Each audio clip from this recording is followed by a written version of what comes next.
The High Roller is a versatile and adjustable trellis netting application tool.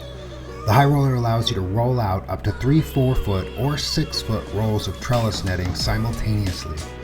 With its easy to adjust width and height and its compact frame design, it can be maneuvered and used anywhere in your facility. Tight hallways and doorways are no problem.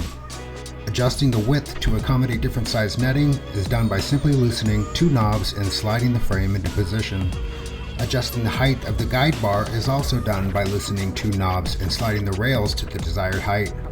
Both the height and width adjustments have a tape measure on the frame for accurate positioning.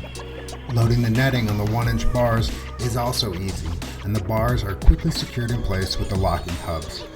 The High Roller's 6-inch tall locking casters makes it easy to roll over hoses while maneuvering, but locks firmly in place when unrolling the netting.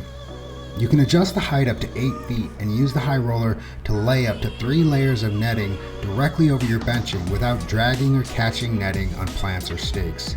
The High Roller can also be used to easily roll out, measure, and pre-cut up to 3 rolls of netting at the same time. The High Roller also enables you to roll back up unused netting. Whether used to roll trellis directly over your benches and plants or using it to pre-measure and cut, the High Roller will save you loads of time and money.